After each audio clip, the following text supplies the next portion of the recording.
அது மட்டும் இல்ல, சமூகநலத்துறை அமைச்சர், திராவிட முன்னேற்ற கழகத்தில் இருக்கின்ற சமூகநலத்துறை அமைச்சர் தூத்துக்குடி நிகழ்ச்சியில் பேசுகின்ற பொழுது, திராவிட முன்னேற்ற கழக ஆட்சியில் 6999 போக்சோ வழக்குகள் பதிவு செய்யப்பட்டிருக்குது. 84 கோடி நிவாரணம் வழங்கப்பட்டுகிட்டது. போக்சோ வழக்குனா சிறுமிகள், பெண் சிறுமிகள், அந்த குழந்தைகள் பாலியல் சீண்டலுக்கு உட்பட்டா அதுதான் போக்சோ வழக்கு பதிவு செய்ய முடியும். ஒரு ஆட்சியில் ஒரு அமைச்சர் கொடுத்த வாக்கு மூலம் 6999 சிறுமிகள் பாதிக்கப்பட்டிருக்குன்னா அப்ப என்ன? ஸ்டாலின் அப்பப்போ பேசுறார், என்னை அப்பா அப்பா என்று அழைக்கின்ற பொழுது மகிழ்ச்சியா இருக்குன்னு சொன்னார் திரு ஸ்டாலின் அவர்களே. சுமார் 18,000 குழந்தைகள் பாலியல் சீண்டலுக்கு உட்படுகின்ற பொழுது, அது கதறுகின்ற பொழுது, அப்பா அப்பா என்று கதறுகின்ற பொழுது உங்கள் செவிக்கு எட்டவில்லையா?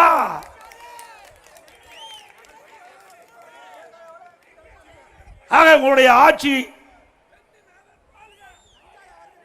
நிர்வாகம் எப்படி இருக்குது என்பதை எண்ணி பார்க்க வேண்டும். இன்னைக்கு சிறுமிகளுக்கு பாதுகாப்பு இல்ல, பெண்களுக்கு பாதுகாப்பு இல்ல, வயது வந்த தாய்மார்களுக்கு பாதுகாப்பு இல்லாத ஒரு ஆட்சி திமுக ஆட்சி. எங்களை பற்றி பேசுவதற்கு அருகதை கிடையாது. தகுதி இருக்குதா? சட்டத்தின் ஆட்சி அண்ணா திமுகவில் நடைபெற்றது. உங்களுடைய ஆட்சியில் சட்ட சந்தி சிரித்துக் கொண்டிருக்கிறது. சட்டம் அடியோடு சீரழிந்து விட்டது தமிழகத்திலே. வேண்டுமென்றே திட்டமிட்ட அவதூறு பிரச்சாரத்தை மேலும் தொடர்ந்தால் அதற்கு எங்களுடைய தொண்டர்களே தகுந்த பதிலடி கொடுப்பார்கள். ஸ்டாலின் அவர்களே,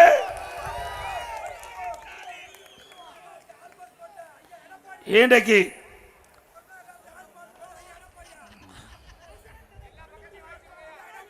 சிவகங்கை மாவட்டத்தில் உங்களுக்கு நன்றா தெரியும், கஞ்சா போதை ஆசாமிகள் இருசக்கர வாகனத்தில் சென்று கொண்டிருக்கிற பொழுது அந்த சாலையில் நின்று கொண்டிருந்தவர்கள் கொடூரமா அறிவாளால் தாக்கப்படுறாங்க. அப்படிப்பட்ட ஆட்சி நடத்துகிற ஸ்டாலின் எங்களை பற்றி பேசுறார். வெக்கமா இல்லை? அது மட்டும் இல்லை, கோவில் காவலாளி அஜித் குமார் அவர் மீது ஒரு திருட்டு குற்றச்சாட்டை சுமத்தி பொய் வழக்கு போட்டு விசாரணை என்ற பெயரில் படுகொலை செய்யப்பட்டிருக்கிறீங்களே, இதுதான் ரத்தக்கரை படிந்த கை திரு ஸ்டாலினுடைய கை. உண்மைதானே?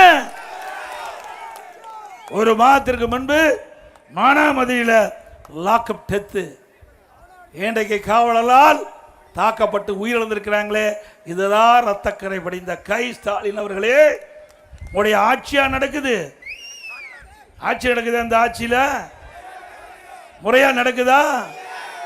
ஏன்னா பொம்மை முதலமைச்சர், அவர் எங்க போய் ஆட்சி செய்ய முடியும்? அப்படித்தானே? நிச்சயமாக வழங்கப்படும். நான் பின்னாட வரேன். ஆக ஸ்டாலின் வேண்டுமென்றே திட்டமிட்டு அனைத்து இந்திய அண்ணா திராவிட முன்னேற்ற கழகத்தை பற்றியும் என்னை பற்றியும் அவதூறாக பேசிக் கொண்டிருக்கின்றார். அதற்கு தகுந்த பதிலடி உடனுக்குடன் கொடுக்கின்ற கட்சி அண்ணா திமுக கட்சி. ஸ்டாலின் அவர்களே,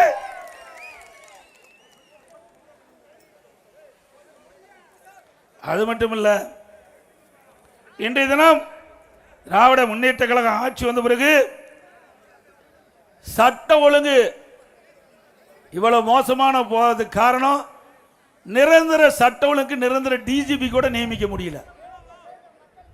இன்றைக்கு தமிழ்நாட்டுடைய முதலமைச்சர் சட்ட ஒழுங்கை பாதுகாக்கக்கூடிய ஒரு டிஜிபியை நியமிக்க முடியாத ஒரு அரசு தேவையா? கிட்டத்தட்ட நீதிமன்றம் வரை போய் நீதிமன்றம் சொல்லியும் கூட இதுவரை நிரந்தர டிஜிபி நியமிக்கல. அப்புறம் எங்க போய் சட்ட ஒழுங்கு சிறப்பா இருக்கும்? சட்ட ஒழுங்கு சந்தி சிரித்துக் கொண்டிருக்கிறது தமிழகத்திலே. அது மட்டும் இல்லை, இன்னைக்கு போதை பொருள் விற்பனை எல்லா இடத்திலும் நடக்குது இல்லைங்க? நடக்குதா இல்லையா? வேண்டும் வேண்டும் போதை பொருள் இல்லாத தமிழகம் வேண்டும் என்று வாசகம் எழுதியிருக்கிறார். இது அண்ணா திமுக ஆட்சியில் இருந்தது. இன்னைக்கு திராவிட முன்னேற்ற கழக ஆட்சியில் போதைப் பொருள் நிறைந்த மாநிலமாக தமிழ்நாடு மாறிவிட்டது. திராவிட முன்னேற்ற கழகம் ஆட்சி பொறுப்பேற்று ஒரே ஆண்டில் தமிழகம் முழுவதும் கிராமத்திலிருந்து நகர வரை சந்து பொந்து மூலம் முடக்க எல்லாம் இன்றைக்கு கஞ்சா விற்பனை அமோகமாக நடைபெற்றுக் கொண்டது. நான் பிரதான எதிர்க்கட்சி தலைவர் என்ற முறையில் சட்டமன்றத்தில் முதலமைச்சருடைய கவனத்தை கொண்டு வந்தேன். அப்பொழுது என்னுடைய கருத்தை பதிவு செய்தேன். திரு ஸ்டாலின் அவர்களே, தமிழகத்தில் இன்றைக்கு எல்லா பகுதியிலும் கிராமத்திலிருந்து நகர வரை இந்த கஞ்சா அமோகமாக விற்பனை நடக்கிறது. இதை தடுத்து நிறுத்துங்கள் என்று பல முறை சட்டமன்றத்தில் பேசினோம். எங்களுடைய சட்டமன்ற உறுப்பினர்கள் பேசினார்கள். பொதுக்கூட்டத்தில் அண்ணா திமுக பொதுக்கூட்டத்தில் பேசணும், ஊடகத்தின் வாயிலாக வெளிப்படுத்தணும், பத்திரிகையின் வாயிலாக வெளிப்படுத்தணும். ஆனால் ஸ்டாலின் அவர்கள் செவிசாய்க்கல, அதற்கு எந்த நடவடிக்கை எடுக்கல. இன்றைக்கு போதை பொருள் நிறைந்த மாநிலமா தமிழ்நாடு காட்சி அளித்துக் கொண்டிருக்கிறது. இதற்கு முழுக்க முழுக்க காரணம் இன்றைக்கு தலைமை தாங்கி நடத்தி கொண்டிருக்கிற முதலமைச்சர் ஸ்டாலின் தான் பொறுப்பேற்க வேண்டும். உண்மைதானே? நாங்கள் சொல்லுகின்ற பொழுது இந்த போதைப் பொருள் நடமாட்டத்தை தடுத்து நிறுத்தியிருந்தால் இன்றைக்கு இதை தவிர்த்திருக்கலாம். இந்த போதை ஆசாமிகளால் தான் அங்கங்க கொலை, கொல்ல, திருட்டு, வழிப்பறிவு, பாலியல் கொடுமை நடக்கின்ற சம்பவம் இந்த போதை ஆசாமிகளால். ஆக அண்ணா திமுக ஆட்சிக்கு வந்தா 3 மாதத்தில் நிச்சயமா உங்கள் துணையோடு அண்ணா திமுக ஆட்சி அமைப்பது உறுதி. ஆட்சி அமைத்து 3 மாதத்தில் தமிழகத்தில் போதைப் பொருள் அறவாக ஒழிக்கப்படும். போதைப் பொருள் இல்லாத மாநிலமாக தமிழகம் உருவாகும். அண்ணா திமுக ஆட்சி இருக்கின்ற வரை தமிழகத்தில் போதை நடமாட்டத்தை முழுமையாக கட்டுப்படுத்தி வைத்திருந்தோம். திராவிட முன்னேற்ற கழகம் ஆட்சிக்கு வந்தவுடன் திராவிட முன்னேற்ற கழக நிர்வாகிகள் துணையோடு இந்த போதைப் பொருள் விற்பனை நடைபெற்றுகின்ற காரணத்தினால்தான் காவல்துறையால் இந்த போதைப் பொருள் நடமாட்டத்தை தடுக்க முடியாத சூழ்நிலை ஏற்பட்டதாக எங்களுக்கு கிடைத்த தகவல். ஆக இன்றைக்கு காவலர்களே இந்த போதை ஆசாமியால் பாதிக்கப்படுகிறார்கள். அப்படிப்பட்ட ஆட்சி தேவையா?